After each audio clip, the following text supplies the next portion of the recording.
গতকাল করলাম হাঁড়িতে করে মাটির উনুনে হাঁসের মাংস রান্না।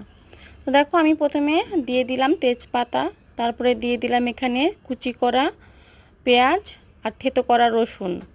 এগুলো দেওয়া হয়ে গেলে আমি এখানে দিব বাটা মশলা। আজকে আমি পিওর বাটা মশলাই রান্না করব, কোনো গুঁড়ো মশলা ব্যবহার করব না, শুধু হলুদ ছাড়া। তো এখানে আদা, জিরে, ধনে, শুকনো লঙ্কা আমি একবারে পাটায় বেটে নিয়েছি। তো তারপরে দিয়ে দিলাম হলুদ গুঁড়ো, তারপরে আমি এখানে অ্যাড করব লবণ। লবণটা যে যার স্বাদ মতো দিবা, মাংসর পরিমাণ বুঝে দিবা। আমি এখানে দিয়ে দিয়েছি লবণ। তারপরে এখানে আমি গোটা রসুন দিলাম 3টে।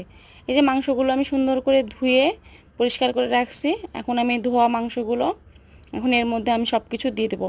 আমি সব কিছু হাতে হাতেই দিচ্ছি, কারণ আমি এখানে হাতে মাখাবো, মাখিয়ে মাংসটা আজকে রান্না করব। তারপর দেখো আমি এখানে মাখিয়ে নিয়েছি, এখন পরিমাণ মতো আমি তেলটা দিয়ে দিলাম। দিয়ে এটাকে আমি আবার সুন্দরভাবে ভালো করে মাখিয়ে নিব। মাখানো হয়ে গেলে আমি এখানে একটু সামান্য পরিমাণে জল দিব, বেশি জল দিব না, কারণ পেঁয়াজ রসুনের জল বের হবে। আমি এখানে গরম জল ব্যবহার করছি। আমি পুরো রান্নাটাই গরম জল দিয়ে করব। সামান্য একটু জল দিয়ে আমি এটা দেখো উনুনে বসায় দিলাম। এখানে আমি এখন ঢাকনা দিয়ে রান্না করব। এই যে ঢাকনা তুলে আমি নিচে একটু করে নাড়িয়ে দিব আর রান্নাটা করব যাতে লেগে না ধরে। আস্তে জালে আমি রান্নাটা করব।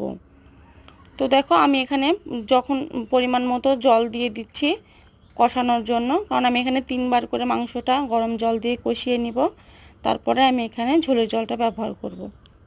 তো কষানো হয়ে গেছে, আমি আবার ঢাকা দিয়ে রাখছিলাম। এই যে দেখো মাংস থেকে তেল ছেড়ে আসছে, মাংস থেকে প্রায় অনেকটাই তেল ছেড়ে দিয়েছে। আমি এখানে এখন পরিমাণ মতো ঝোলের জলটা দিয়ে দিব।